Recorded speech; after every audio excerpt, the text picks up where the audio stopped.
말씀의 은혜를 받는 방법 여러 가지가 있겠습니다. 귀를 여시고 눈을 크게 뜨시고 또 들을 때에 아멘으로 화답하시고 그리고 물어보면은 적극적으로 대답해 주시고 그렇게 해서 서로가 이렇게 교통하다 보면은 더욱 은혜가 넘칠 줄로 믿습니다. 막 얘기하는데 전혀 반응이 없고 그러면은 도대체 내가 지금 이 전하는 것을 듣고 계신 건지 안 듣고 있는 건지 잘 모르기 때문에 오늘 제목이요 굉장히 고민을 많이 했습니다. 여러 가지 위험 플러스 기회는 위기, 그다음에 위기는 위험 플러스 기회, 위기 빼기 위험은 기회, 하여튼 여러 가지를 하다가 그냥 다 지워버리고 위기를 기회로 바꾸는 성도 이렇게 제목을 정했습니다. 그만큼 이 안에 내용들이 제 자신에게도 또 우리 교회에 우리 성도님들에게 필요한 내용이기 때문에 이 말씀을 이렇게 정했는데요. 잘 아시는 분들도 있지만은 그 단어 요즘 한국에서 쓰는 단어들 또 이곳에서 사람들 이렇게 막 카톡 많이 하잖아요, 그죠? 혹시 카톡 안 하시는 분 계세요? 요즘은 하시는 분보다 안 하시는 분은 찾기가 더 힘든데 이게 기니까 아이들끼리 이거를 이렇게 막 줄이거든요. 굉장히 줄임말로 얘기를 하는데 한국에서 청년들이 이렇게 다녀가면은 제가 꼭 질문합니다.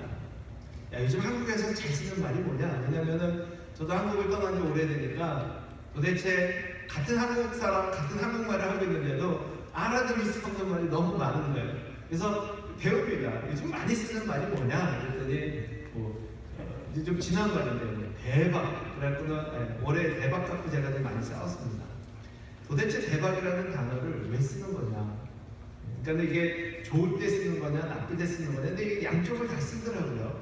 그래서 좋을 때도 대박, 나쁠 때도 대박. 그러더니 또 다른 말로 얘기해서 헐이라는 말도 많이 씁니다. 여러분 헐. 근데 이 헐도 좋을 때도 헐, 나쁠 때도 헐이래요. 도대체 뜻을 잘 모르겠어요. 근데 더 웃긴 거는 이 뜻을 이렇게 축소시켜서 얘기하는데 아이들끼리 스벅 갔으면 좋겠다 그러더라고요. 스벅이 뭐냐? 그랬더니 이 스벅이 스타벅스를 줄인 말이래요. 그래서 스타벅스를 기니까 이 바쁜 시간에 스타벅스 가자. 그러니까 이게 줄여서 그냥 스벅 갔으면 좋겠다. 그러고 얘기하는 거예요. 그리고 또 베라 가고 싶다고 그러더라고요. 그래서 베라가 라스베가스를 뜻하는 건가 그랬더니 베라가 혹시 아시는 분?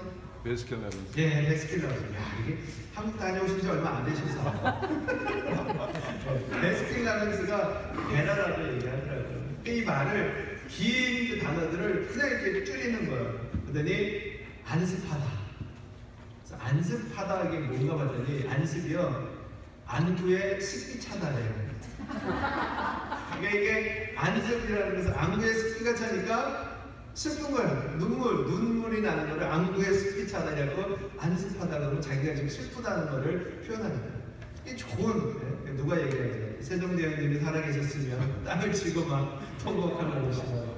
이 단어들을 그렇게 자기들 쓰는데 근데 이거하고는 좀 반대되는 단어가 있습니다. 그러니까 원래 뜻과는 다르게 이것을 풀어서 쓰는 단어들이 있어요. 우리 옆에 계신 분들한테 한번 우리 실습을 하겠습니다. 바보야 그러세요. 옆에 있는 분한테 바보 그러세요. 왜 안 하세요? 바보야. 근데 이 바보가 우리가 평상시에는 바보라고 그러면 좀 안 좋은 단어였잖아요. 근데 이거를 요즘 애들이 바보를 어떻게 쓰는가 했더니 바라볼수록 보고 싶은 사람. 그러니까 이거를 완전히 뜻을 완전히 엉뚱하게 만드는 거죠. 그죠? 그래서 그냥 좀 멍청하고 이렇게 듣는 게 아니라 바보다 이 말은 바라볼수록 보고 싶은 사람을 바보라고 이렇게 표현한다는 거예요. 그런 의미에서 이 합성된 단어들이 굉장히 많은데 오늘 그 위기 우리가 얘기하고 있는 이 위기의 단어가 어떻게 합성이 되어 있는가? 앞에 위자는요 위험입니다. 위험. 그리고 뒤에 기는 기회입니다. 즉 위기 속에 위험과 기회가 함께 존재한다는 거예요. 그래서 위기를 잘 극복하면 기회가 되고요. 위기를 극복하지 못하면 우리에게 위험이 따라온다. 그래서 위기를 기회로 바꾼다. 이 말은 위기를 우리가 잘 극복할 수 있는 지혜를 이 시간 말씀을 통해서 우리가 배우기를 원합니다. 성공하는 사람들은 실패를 경험하지 않은 사람들이 아니에요. 우리가 생각할 때 열매만 보잖아요. 겉에 딱 저 사람 성공했네. 그냥 뭐든지 탄탄대로로 이렇게 된 것처럼 착각할 때가 있다는 거죠. 그렇지 않습니다. 성공한 사람들은 위기를 기회로 바꾼 사람들이에요. 그러니까 여러 가지 어려움들이 있었지만은 이것을 기회로 바꾼 사람들이에요. 근데 실패한 사람들은 어떤 사람들인가? 위기가 찾아왔을 적에 그곳에서 좌절하고 실망하고 포기하고 낙심하고 그 안에 위험을 맞이하는 사람들입니다. 성도는 위기를 맞이할 때 그 위기를 기회로 바꾸시는 그러한 능력이 우리에게 하나님이 주셨음을 분명히 믿으시고 우리 성도가 위기를 기회로 바꿀 수 있는 그런 성도님 되시기를 주의 이름으로 축원합니다. 오늘 본문 속에 등장하는 히스기야 왕, 이 사람은 자신에게 찾아온 위기를 기회로 바꾼 사람이에요. 히스기야는 유다의 왕 중에 한 명입니다. 이스라엘이 두 동강으로 났죠. 북왕국을 이스라엘, 남왕국을 유다라고 칭합니다. 이 남왕국 유다 왕들 중에 한 사람인데 이 사람은 왕들 중에서도 좋은 믿음을 소유한 사람이에요. 그래서 하나님 앞에 이 좋은 믿음을 가지고 이 믿음뿐만이 아니라 백성들도 잘 다스렸던 리더십이 아주 훌륭한 사람이에요. 그리고 우상들을 다 타파합니다. 그리고 백성들에게 하나님의 율법을 잘 지키게 하고 하나님을 잘 섬길 수 있도록 예배를 드리게 할 수 있도록 종교 개혁을 일으킨 왕이에요. 여러분, 이런 왕은 오래오래 좀 잘 살아야 되잖아요. 하나님의 입장에서도 보면 종교 개혁을 일으키고 백성을 잘 다스리고 믿음이 좋으니까 이런 사람 오래 두면은 더 큰 일을 할 수 있는데 이런 사람이 어떻게 됐습니까? 병이 들어 죽게 됐어요. 그때 이 히스기야 왕의 나이가 몇 살이었는가? 38세. 거꾸로 얘기하는 게 아닙니다. 83세가 아니고 38세. 젊은 사람이에요. 아주 한참 청춘이죠. 이 젊은 왕이 병이 들어서 죽게 돼요. 그때 하나님이 선지자 이사야를 그 히스기야 왕에게 보내줍니다. 그리고는 오늘 우리가 읽은 본문 말씀 1절에 놀라운 하나님의 선포가 그곳에 기록되어 있어요.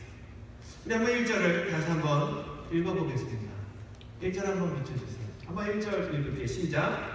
그 즈음에 히스기야가 병들어 죽게 되니 아모스의 아들 선지자 이사야가 나와 그에게 이르되 여호와께서 이같이 말씀하시기를 너는 내 집에 일어나라 내가 죽고 살지 못하리라 하셨나이다. 여러분, 이 말씀을 딱 읽고 아멘! 그리고 우리가 그게 좀 선포할 수 있는 그런 구절입니까? 안 그래요. 38세 된 왕이, 근데 이 왕은 나쁜 왕이 아니에요. 하나님 보시기에 굉장히 신실한 왕이에요. 그렇다면 우리가 믿고 있는 하나님, 우리가 늘 들어서 알고 있는 하나님이 이럴 때는 어떻게 짠하고 등장하셔야 되는가? 병들어 죽게 된 히스기야 왕에게 하나님의 선지자 이사야를 보내서 어떻게 이야기했느냐? 야, 히스기야와 두려워하지 마라. 너희 하나님이 나를 통해서 너에게 선포하신다. 네 병이 날 것이다. 이래야지 우리는 아멘 그러고는 좀 이렇게 좋아할 텐데, 이거 거꾸로 선지자가 와갖고는 야, 네 집에 유언해라. 네가 죽고 살지 못할 것이다. 얼마나 천천만족과 같은 소식입니까? 여러분, 우리가 믿는 하나님이 때때로 이해할 수 없는 하나님이신 걸 여러분 아십니까? 그렇잖아요. 정말 죄짓고 정말 세상 속에서 아우 저런 사람 뭐하나 하나님 좀 빨리 내려가 주세요. 이런 사람이 그냥 병들어 죽게 됐다. 그럼 우리는 별로 안타까워하지 않을 거예요. 그런데 이 젊은 왕이 병들어 죽게 됐을 적에 하나님이 또 이것을 고쳐주신 것이 아니라 너는 네 집에 이혼해라. 네가 정령 죽고 살지 못할 것이다. 이런 말을 들었을 적에 여러분, 우리가 살아가면서 신앙생활 열심히 지금 하면서 살아올 때에 만약에 우리가 감당할 수 없는 그러한 일들을 당했을 적에 여러분 어떤 마음이 드시겠습니까? 하나님이 나에게 두려워하지 마라, 담대하라, 고쳐주겠다 이런 말씀이 아니라 네가 죽을 것이다 하는 말씀을 만약에 하나님이 지금 우리에게 할 때에 여러분들 정말 어떨까요? 좌절, 낙심, 때로는 원망, 분노, 허탈감이 찾아올 겁니다. 내가 그동안 하나님 앞에 나름대로 그래도 정말 존경받지도 못해도 정말 사람들한테 나쁜 짓 안 하고 지금까지 살아왔는데 왜 나에게 이런 위기가 찾아올까요? 오늘 이 히스기야를 통해서요, 우리가 위기를 기회로 바꿀 수 있길 원합니다. 히스기야 왕이 어떻게 이 위기를 잘 극복해내는가를 우리가 교훈 삼아 우리 삶 속에서도 우리에게 찾아오는 그 위기를 잘 극복할 수 있게 되시기를 주 이름으로 축원합니다. 먼저 이 위기를 당한 히스기야 왕이 어떻게 하였는가? 첫 번째, 그는 위기를 기도하는 기회로 삼았다는 거예요. 위기가 닥쳤을 적에 사람들은 대부분 무기력해집니다. 그죠? 내가 도대체 어떻게 해야 되는가? 아무것도 하고 싶지 않은 무기력에 빠지게 돼요. 실망하게 되고 좌절하게 됩니다. 정말 우리가 사형 선고 같은 거를 당했을 적에 아무것도 하고 싶지 않아요. 주부들도 손을 놓고 남자들도 일을 하고 싶은 의욕 같은 거 다 없어지게 되죠. 목회자인 저도 때때로 정말 아무것도 하고 싶지 않는 그런 무력감에 빠지기도 합니다. 근데 히스기야는 그렇지 않았어요.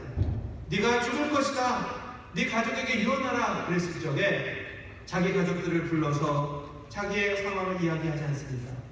신하들을 불러서 의논하지도 않습니다. 그리고 눈물을 흘리면서 그냥 자신의 삶을 한탄하지도 않습니다. 그가 먼저 행한 것이 뭡니까? 본문 2절 말씀을 보니까 히스기야가 얼굴을 어디로 향했어요? 벽으로 향하고 벽에 뭐가 있습니까? 벽에 여호와가 있어요? 얼굴을 벽으로 하겠다는 거예요. 아무것도 없는 세상의 모든 것들을 끊어버리고 오늘날로 이야기하면 굴에 들어가든지 기도원에 가는 거예요. 그러고는 하나님 앞에 매달리기 시작합니다. 그러니까 모든 것을 다 생각하지 않냐고 오직 기도에만 전념하겠다는 것이 히스기야의 태도였어요. 여러분, 인생의 위기는 어느 특정한 사람에게만 찾아오는 것이 아니라는 거예요. 먼저 우리가 하나님 믿으면서 이거를 아셔야 됩니다. 여러분, 하나님 잘 믿으면 위기가 우리에게 찾아오지 않을 거라고 생각하십니까? 그렇지 않습니다. 하나님을 잘 믿어도 위기를 당합니다.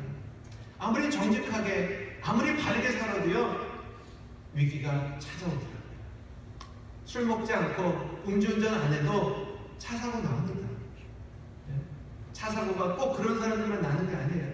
교통사고 당합니다.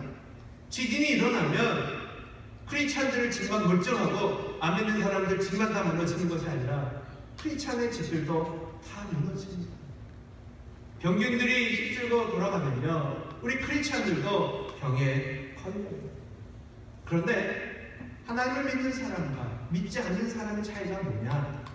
성도는 우리에게 찾아오는 이 위기를 기회로 바꾸는 사람들이랍니다.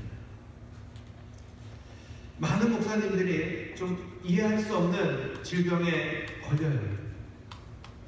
저는 술 많이 마시는 분들만 가난에 걸리는 줄 알았어요. 담배를 많이 피시는 분이 폐암에 걸리는 줄 알았어요.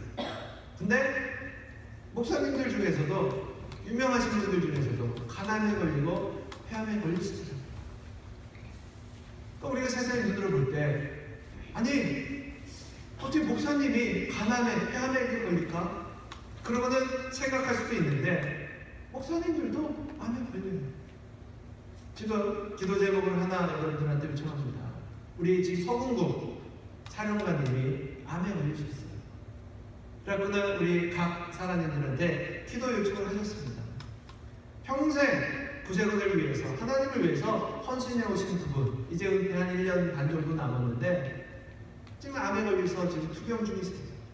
근데도 그냥 활동하시는 거 보면은 똑같으세요. 더 얼굴에 환한 빛을 내시면서 하나님 앞에 기도하는 시간을 그분이 갖고 계세요. 그러니까 위기를 기도하는 기회로 바꾼 겁니다. 야곱이 위기 속에서 어떻게 합니까? 형 에서가 400명의 군사를 이끌고 자신을 찾아온다는 말을 듣고 야곱은 그 자리에서 무릎을 꿇습니다. 그리고 야복강가에서 씨름을 하지. 누구와? 하나님과 씨름합니다.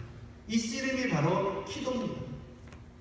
자신을 축복하지 않으면 보내주지 않겠다. 그리고 씨름하는 결과 하나님이 야곱을 어떻게 합니까? 야곱이라는 이름을 버리게 하시고 이스라엘이라는 이름을 그에게 주어줍니다. 바로 이 위기를 기도하는 기회로 바꾼 야곱에게 축복이 임한 거예요. 기도는 두 가지의 변화를 일으킵니다. 먼저 모든 사건의 진행을 변화시켜요. 중지시키든지 바꾸시든지 하나님이 결정하신 것을 기도하는 가운데 환경이 변화가 온다는 거예요. 또 한 가지는 기도하는 사람의 마음을 변화시켜 주십니다. 그러니까 기도하면 환경이 바뀌든지 기도하는 사람이 바뀌든지 이런 변화가 일어난다는 거예요. 그래서 환경은 그대로이지만 그 환경을 이길 수 있는 능력이 기도하는 사람에게 임하는 겁니다. 어느 한 여학생이 아주 가난한 여학생이에요.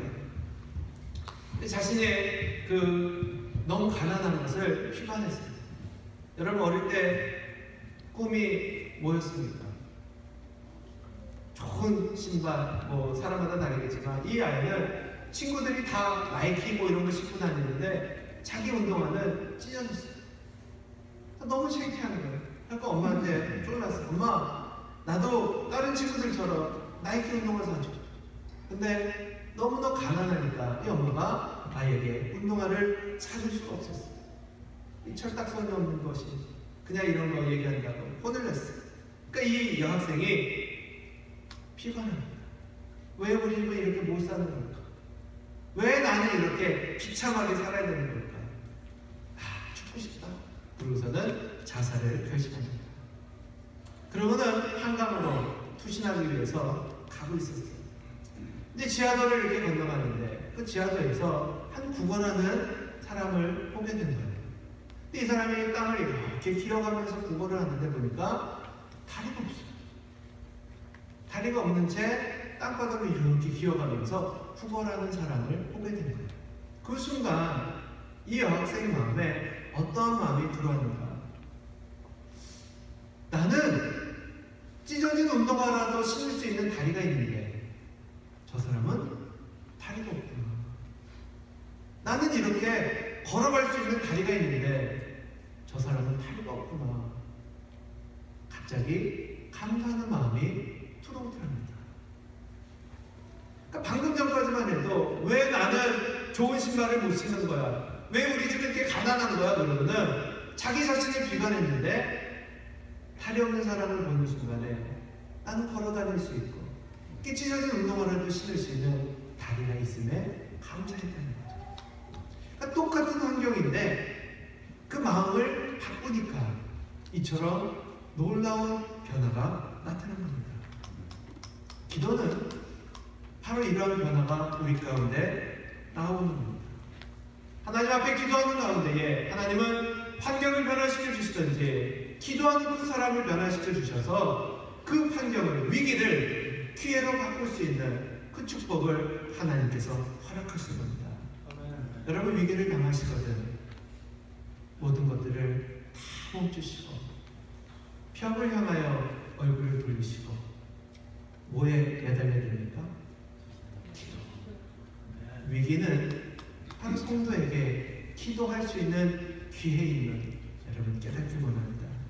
둘째는 위기는요, 하나님의 능력을 체험할 수 있는 기회입니다. 히스기야는 이사야 선지자를 통해서 곧 죽을 거라는 선고를 받습니다. 그 즉시로 기도에 매달립니다. 그러고 바로 얼마 지나지 않아서 하나님의 능력을 체험합니다. 본문 말씀 그 후반절로 이렇게 보면은 하나님 앞에 매달려 기도하는 가운데 바로 4절에 보니까 여호와의 말씀이 이사야에게 임해서 그 이제 히스기야한테 가서 전하라고 합니다. 내가 네 기도를 들었고 네 눈물을 보아노라. 너에게 15년이라는 연수를 더하고 또 너와 이 성을 아수리 성의 손에서 빼서 내가 이 성을 보호하리라. 하나님이 히스기야에게 생명을 연장시켜 주시며 또 앞으로 어떻게 할 것인지 약속하십니다. 그러고 나서 7절과 8절을 보니까 내가 한 말에 대해서 내가 증거를 보여주마. 어떤 증거를 보여주는가 봤더니 해가 이렇게 그림자가 지나가다가 15도를 뒤로 물러갔다. 여러분 이게 무슨 의미입니까? 지구가 이렇게 돌다가 갑자기 거꾸로 15도를 갔다가 다시 돌아가는 거예요. 이게 과학적으로 일어날 수 없는 일이죠. 이거는 초자연적인 기적이 일어난 겁니다. 그러니까 우리가 살아가면서 그럴 수도 있어. 가끔 이런 일이 일어나. 이런 것은 기적이 될 수가 없지만 지금 하나님이 히스기야에게 보여주신 것은요, 초자연적인, 즉 하나님만이 하실 수 있는 기적을 보여주신 거예요. 왜? 하나님이 히스기야에게 약속한 것을 그에게 나타내 보여준 겁니다. 기도하는 가운데에 히스기야는 기적을 체험합니다. 여러분 이러한 놀라운 체험이 히스기야에게만 일어나느냐? 그렇지 않습니다. 성경에 많은 사람들이 기도하는 가운데 이러한 기적을 체험합니다. 다니엘과 세 친구, 그들이 왜 죽게 됐는지 아십니까? 왜 사자굴 속에 던져지고 왜 불구덩이 속으로 들어가게 됐습니까? 기도 때문에. 그들은 하루에 3번 기도를 했어요. 그랬더니 공표를 합니다. 나라에서 누구든지 기도하면 사자굴 속에 집어넣겠다. 근데 그들은 기도를 멈추지 않습니다. 계속해서 기도했어요. 그래서 그들을 사자굴 속에 불구덩이 속으로 집어넣습니다. 근데 어떤 일이 일어나는가? 기도를 쉬지 않았던 그들에게 하나님은 기적을 베풀어 주셔서 굶주린 사자의 입을 묶어주시고 그 불구덩이 속에서 천사를 보내셔서 그들을 지켜주시잖아요. 근데 이런 기사가 다니엘과 세 친구에게만 일어났느냐? 많은 성경의 기자들이, 인물들이 이런 기적을 체험합니다. 죽으면 죽으리다. 누가 떠오릅니까?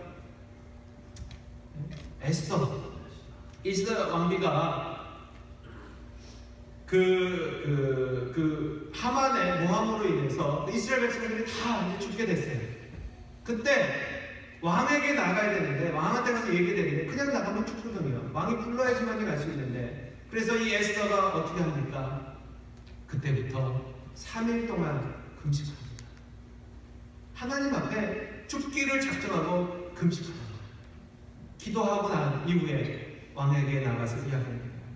그때 하나님이 그 왕의 마음을 움직여 주셔서 그전보다 더 사랑받는 그 왕비가 되게 하시고 이스라엘 백성들을 모두 살려주십니다. 기도로 무장하고 나갔을 때 이런 기적을 체험합니다. 모세가 이스라엘 백성들을 이끌고 출애굽을 합니다. 그러고는 가나안 땅을 향해서 가는데 바로 앞에 바다가 탁 막혀 있는 거예요. 그런데 뒤에서 애굽의 군대가 또 막 쫓아옵니다. 앞으로도 못 가고 뒤로도 못 가는 그 상황에서 백성들이 동요합니다. 큰일 났다. 모세야, 어떻게 할 거야? 왜 잘 살고 있는 우리들을 끄집어내서 여기서 죽게 하느냐? 백성들이 동요합니다. 그때 모세는 하나님 앞에 기도합니다. 기도했더니 하나님이 구름 기둥으로 불 기둥으로 그 애굽의 군대를 막아주시고 홍해 바다를 밤새도록 동풍이 불게 하셔서 바다가 갈라져 이스라엘 백성들이 그곳으로 통과합니다. 위기가 기도하는 가운데 기적을 체험하는 놀라운 은혜가 그들에게 나타납니다. 여러분, 위기를 당하셨습니까? 그때가 기적을 체험할 때인 줄 믿으시기 바랍니다. 병든 자에게 하나님의 치유하심이, 건널 수 없는 강을 만나셨거든 바다가 갈라지는 불 속에 하나님의 보호하심이, 하나님의 능력을 체험할 그때가 위기이심을 믿으시기 바랍니다. 그렇다면 우리가 세상 사람들처럼 위기 속에서 좌절하고 낙심하고 실망한 이유가 어디 있습니까? 믿음이 우리에게 믿음을 요구하는 바로 그 시간, 우리는 하나님 앞에 기도하는 가운데 기적을 체험할 수 있는 그런 신앙인이 되었음을 믿으시기 바랍니다. 마지막으로, 위기는 하나님께 헌신할 수 있는 기회입니다. 첫 번째가 뭐였습니까? 위기는 기도하는 기회예요. 둘째는 위기는 기적을 체험할 수 있는 기회예요. 셋째, 위기는 하나님께 헌신할 수 있는 기회라는 거예요. 성경의 역사를 살펴보면 저는 이스라엘 백성들을 보면서 참 답답함을 많이 느낍니다. 도대체 이 인간들은 내 구조가 어떻게 생겼을까? 왜냐하면 하나님 앞에 기적을 엄청나게 체험합니다. 하나님이 그들을 보호하시고 막 그러시는데 조금만 시간이 지나면 우상을 숭배하고 하나님을 떠나 범죄한 가운데 또 하나님의 진노의 대상이 되는 거예요. 그런데 성경을 보면서 이 사람들 참 너무하다, 또 그러네 이해가면서도 막상 우리의 삶을 돌아보니까 우리도 그렇게 삶을 이끌어가는 거죠. 하나님의 은혜가 있을 때는 할렐루야 하면서 주를 막 죽을 때까지 충성하고 봉사할 수 있을 것 같은데 조금만 시간이 지나면 그 은혜들을 다 소진하고 맙니다. 어떤 집회에 참석했을 때 우리가 하나님 앞에 결단합니다. 내가 죽는 그날까지 하나님 열심히 섬기겠습니다. 근데 그 다음 주에 또 무슨 일이 일어나면 이 교회 안 가? 우리가 그렇게 계속해서 돌변하는 삶을 살고 있더라는 거죠. 그래서 깨달은 것은요, 은혜는 받는 것보다 지키는 것이 더 중요하다는 것을 깨닫게 됩니다. 하나님께 받은 신앙은 우리가 주님 부르시는 그날까지 어떻게 이것을 내가 잘 유지할 것이냐, 이게 중요한 것이지 지금 내가 열심히 하고 있는 거 이게 중요하지 않아요. 왜? 다음 주에 또 어떻게 될지 모르기 때문에 끝까지 그 신앙을 유지해야 되는데, 그래서 하나님은 우리 신앙인들에게 무엇을 요구하십니까? 바로 기억하라. 이 말씀을 우리에게 주고 계세요. 기억하라. 성경의 요점이 뭐냐? 기억하라는 겁니다. 누구를 기억해야 됩니까? 하나님을 기억하라는 거예요. 언제? 위기 속에서, 늘 삶 속에서 하나님을 기억하라는 거예요. 여러분, 창세기에 창조 때에 선악과의 의미를 아십니까? 동산 중앙에 선악과를 심어 놓으셨어요. 사거리 늘 다니다가 지나가시는 자리에 선악과의 의미가 바로 기억하라는 겁니다. 하나님이 사람을 만드시고 네 맘대로 살아. 동산에 있는 모든 건 네 맘대로 해. 다 먹어. 그런데 선악과를 볼 때는 어떻게 해야 돼요? 먹을 수 있어요? 없어요? 없어요. 이걸 볼 때는 스탑! 네 마음대로 안 되는 것이 있는 것을 기억하는 거예요. 그게 선악과입니다. 그래서 우리는 내 마음대로 살다가 선악과를 볼 때 누구를 기억하는 거예요? 하나님. 하나님이 이거 먹지 말라 그랬지? 나에게 주인이 있음을 기억하라는 거예요. 근데 사단은 먹으라고 합니다. 이 말이 무슨 얘기입니까? 하나님 뜻대로 살 것이 아니라 네 마음대로 살아야 되는 거예요. 내가 가고 싶으면 가는 거지. 내가 먹고 싶으면 먹는 거지. 지가 뭔데 먹으라 말아요. 이것이 바로 죄예요. 하나님 없이 살겠다는 게 바로 죄입니다. 근데 하나님 우리에게 기억하라. 네 맘대로 세상 속에 살다가 선악과를 보거든 먹으면 안 되지. 스탑! 기억하라는 거예요. 그 기억하라는 의미로 우리에게 안식일을 주셨습니다. 그게 오늘날 우리가 드리는 예배예요. 주일이에요. 세상 속에서 내 맘대로 살아가다가 주일 되면 어떻게 해야 됩니까? 일을 멈추고 스탑! 하나님 앞에 나와 예배하는 겁니다. 하나님을 기억하라는 거예요. 근데 하나님을 기억하지 못하면 어떻게 됩니까? 그냥 내 맘대로 놀러도 가고 그냥 쉬기도 하고. 왜? 삶의 주인이 나이기 때문에. 근데 하나님은 기억하라는 거예요. 그래서 안식일을 주셨어요. 애굽의 종되었던 이스라엘 백성들이 애굽에서 나왔을 적에 또 그들에게 무엇을 주셨는가? 말씀을 주십니다. 너희들이 이 말씀을 기억해라. 어떻게 살아가야 될 것인지 말씀을 기억해라. 잊어버릴 거 이마에 붙이고 팔에 붙이고 문지방에 붙이고 이 말씀을 볼 때마다 기억하라. 너희 하나님이 있는 것을 기억하라. 그래도 안 되니까 남자들한테 할례를 명합니다. 표필 자유를 잘랐어요. 고래를 잡았어요. 하루에 화장실을 2-3번은 가야 되거든. 할례 표시를 볼 때마다 내가 하나님의 백성이 된 것을 기억하라. 끊임없이 기억하라. 이것이 하나님의 은혜입니다. 여러분, 집 나간 탕자가 돈을 많이 쌓아놓고 집을 나갔잖아요. 몇 년 동안 잘 놀았습니다. 근데 만약에 재산을 잃어버리지 않았다면 탕자가 집으로 돌아왔을까요? 안 돌아왔겠죠. 그냥 더 즐겁게 살았겠죠. 근데 탕자가 가지고 간 재산을 다 탕진합니다. 그에게 위기가 찾아옵니다. 배고픔이 찾아옵니다. 남의 집에 가서 돼지들이 먹는 그 쥐염 열매를 먹을 때에 누가 생각이 났는가? 아버지가 생각이 나는 거예요. 그러니까 평상시에는 생각하고 있지 않던 아버지가 배가 굶주리니까 아버지가 생각이 나는 거예요. 아, 우리 아버지 집에 가면은 따뜻한 밥이 있는데 종일에도 밥을 맛있게 먹는데 그 아버지가 떠오르는 겁니다. 위기 속에서 탕자는 바로 아버지를 떠올리게 됩니다. 오늘날 우리 삶 속에서도 마찬가지입니다. 아버지를 떠올릴 수 있는 그 시기가, 그때가 언제입니까? 대부분 풍요롭고 건강하고 내가 내 뜻대로 잘 살 때는요, 그 아버지 잘 찾지 않습니다. 그 아버지 잘 떠오르지 않아요. 그런데 위기가 찾아오니까, 질병이 찾아오니까, 경제적인 어려움이 오니까, 내 건강에 문제가 생기니까, 자녀가 속썩이니까 누군가를 의지하고 싶은 그 아버지를 찾게 됩니다. 그러고 보면은 이 위기는 하나님께로 돌아올 수 있는 바로 기회가 되는 겁니다. 오늘 위기 자체는 우리에게 힘들고 어렵지만은 그 위기가 우리에게는 기회가 될 수 있음을 여러분 분명히 깨달으셔야 됩니다. 위기를 당하시거든 기도하는 시간으로, 위기를 당하시거든 하나님의 기적을 체험할 수 있는 시간으로, 위기를 당하시거든 하나님께로 돌아가 재헌신할 수 있는 기회가 됨을 분명히 깨달으시고, 우리가 그렇게 어려움 속에서 이 위기들을 극복해 나갈 수 있기를 원합니다.